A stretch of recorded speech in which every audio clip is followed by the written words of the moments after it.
श्रवण आत्माओं को मेरा नमस्कार। एक प्रश्न जो किसी ने किया है कि ईश्वर निराकार है, ईश्वर साकार यानी आकार में ईश्वर नहीं हो सकते, ईश्वर निराकार है। आपको कैसे पता लगा कि ईश्वर निराकार है? आपके पास क्या प्रमाण है कि ईश्वर निराकार है? ईश्वर आकार या साकार मतलब क्यों नहीं, अर्थात क्यों नहीं है ईश्वर आकार में? ये किसने प्रमाण दिया कि ईश्वर निराकार है? ये तो वही बात हो गई कि जैसे एक आचार परेशान गुरुजी आजकल जो चल रहे हैं, वो कहते हैं आओ मेरे से उपनिषद पे बात करो, क्योंकि मैं उपनिषद को जान चुका हूँ और मेरे से ज्यादा समझदार उपनिषद को कोई नहीं जान पाए, क्योंकि मैंने उपनिषद मैंने पढ़ लिए। आपके पढ़ने मात्र से उपनिषद अगर समझ में आते या गीता समझ में आती तो सब इसका भी प्रमाण दे सकते कि ईश्वर आकार में है या निराकार में है। ये सिर्फ मन की मनगढ़ंत बातें हैं और माया का जाल है, क्योंकि किसी भी चीज को आप नहीं जान सकते जब तक आप प्रैक्टिकल ना करें। ईश्वर प्रैक्टिकल अगर आप करेंगे तो आपको पता लगेगा कि ईश्वर आकार और निराकार दोनों में मौजूद है, लेकिन आप उसे देखने के लिए आपके पास आंखें मौजूद नहीं है। इन आंखों से आप उसे नहीं देख सकते, इन आंखों से उसे देखना असंभव, क्योंकि इन आंखों से उन्हें देखा भी नहीं जा सकता। ये सिर्फ अनुभव का विषय। अगर आपसे पूछा जाए कि जो आपने भोजन किया और उस भोजन को करने के बाद आपको जो आनंद प्राप्त हुआ, क्या आप उसे आंखों से देख पाए?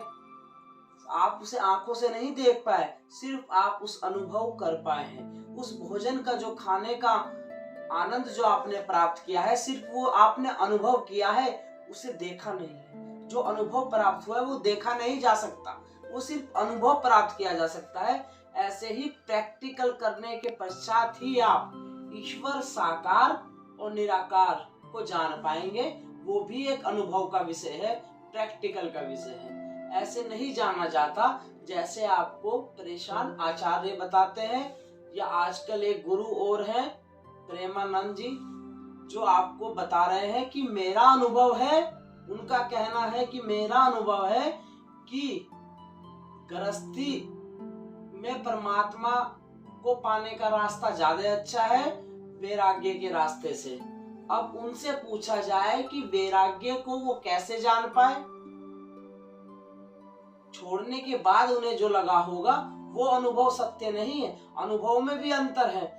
जो अनुभव आपको लगता है सत्य, वो अनुभव की बात नहीं कर रहा हूँ। जो घटना अंदर घटती है, देखो एक तो आपके पास भोजन रख दिया जाए, उस भोजन को आप देखने के बाद का अनुभव बताएंगे, वो एक अलग व्यवस्था है। लेकिन उसे खाने का जो आनंद प्राप्त होगा उसका अनुभव अलग है।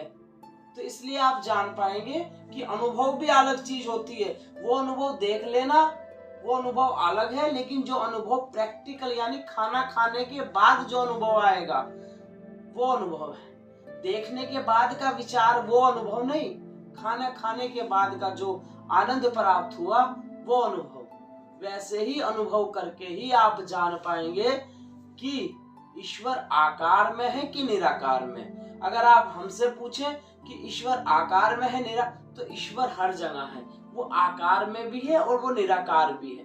आकार में आप देख नहीं सकते, निराकार में आपको उसके लिए अनुभव करना होगा। अनुभव करने के पश्चात ही आपको समझ में आएगा कि ईश्वर निराकार तो है, लेकिन वो आकार में भी है। उनकी ऊर्जा प्रत्येक ब्रह्मांड में विद्यमान है। हर जगह ईश्वर विद्यमान है। प्रश्न पूछने वाले में भी ईश्वर मौजूद है और उत्तर देने वाले में भी ईश्वर मौजूद है। दुर्योधन में भी ईश्वर मौजूद है और कृष्ण जी में भी ईश्वर मौजूद है। ईश्वर हर जगह मौजूद है। आप इस चीज का ध्यान रखें, और ध्यान क्या रखें, प्रैक्टिकल करें तो जान पाएंगे। अन्यथा उन लोगों की भी यहाँ पर कमी नहीं है जो खुद माया में फंसे हुए हैं, और आप उनके पास प्रश्न के लिए जाते हैं, वो उसका उत्तर वही दे पाते हैं जो उनको पढ़कर समझ में आया। क्योंकि आकार और निराकार ये आप शास्त्रों से नहीं जान पाएंगे, ये आप वेद, गीता, पुराण या किसी से नहीं जान पाएंगे, क्योंकि वो अनुभव का विषय है। वो जिसका अनुभव है वो कोई गुरु का अनुभव नहीं है, वो आचार्य प्रेशान का अनुभव नहीं है जो पढ़ के समझ में आ जाए। वो अनुभव किसी और का है, वो दूसरे का अनुभव आपको बता रहे हैं। स्वयं का अनुभव कहाँ है? स्वयं का अनुभव कहाँ है? स्वयं के अनुभव के लिए आपको स्वयं के साथ बैठना होगा।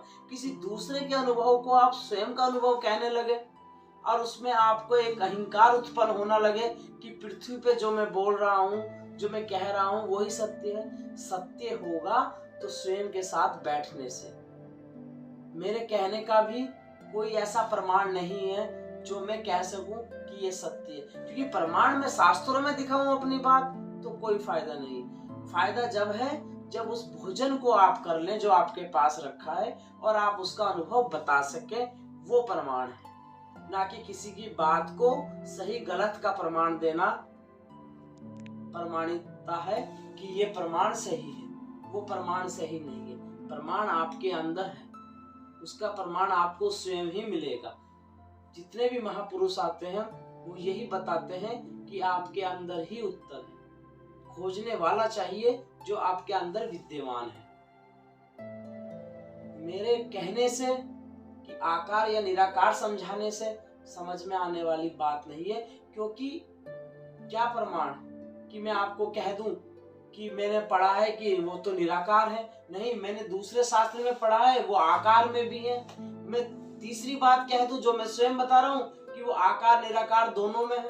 तो मेरे कहने का उतना मजा नहीं है जितना मजा आपके अनुभव करने का होगा।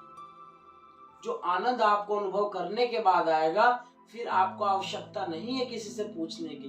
फिर आप उसमें लेवल पे आ जाएंगे जहां आप बताना शुरू कर देंगे कि तुम शास्त्रों को पढ़ के नहीं समझ पाओगे। ऐसा अकेला मैं नहीं कह रहा, जितने भी महापुरुष आए हैं, जिसने भी जाना है, जिसे भी ब्रह्म ज्ञान है, उसने यही बात कही है। और ब्रह्म ज्ञान का मतलब यह नहीं होता कि चमत्कारों से ब्रह्म ज्ञान होता है, कि मेरे पास चमत्कार होगा तभी मैं ब्रह्म ज्ञानी हूँ। ब्रह्म ज्ञान का मतलब जो अपने अंदर के वास्तविक रूप को जान गया, जिसने उसका अनुभव कर लिया, वही उसको बता सकता है। जैसे कि महापुरुष गौतम बुद्ध आए थे, जैसे कि और भी तथाकथित काफी महापुरुष पृथ्वी पे आए हैं जिन्होंने वो प्राप्त किया है। इसलिए स्वयं के साथ बैठे। ईश्वर हर जगह मौजूद है। कोई पृथ्वी पर ऐसा स्थान नहीं, पूरे ब्रह्मांड में कोई ऐसा स्थान नहीं जहां ईश्वर मौजूद नहीं है। ईश्वर हर जगह मौजूद है। वो आकार निराकार दोनों में है। तुम जरा खोजो तो सही, तुम्हारे अंदर ही जो निराकार छुपा हुआ है, क्या तुम कभी पहुंचे? जिस आकार के अंदर निराकार है, क्या कभी उसमें जा पाए? क्या उसको आप जान पाए कि दूसरों की बातों पे ही निर्भर रह गए? इसलिए जितनी भी पुण्य आत्माएं मुझे सुनती हैं, जहां तक भी मेरी आवाज जाती है, उनसे मेरा हाथ जोड़ के यही निवेदन रहता है कि स्वयं के अंदर घुसे, स्वयं के अंदर प्रवेश करें। उसके पश्चात ही आप जान पाएंगे कि ईश्वर कहाँ है। बाकी प्रश्न पूछते रहो, उत्तर देने वालों की कमी नहीं है, उससे कोई प्रमाण नहीं होता। स्वयं के अंदर घुसने के बाद ही प्रमाण मिलता है। तो जितनी भी पुण्य आत्माएं मुझे सुन रही हैं, सबको मेरा नमस्कार।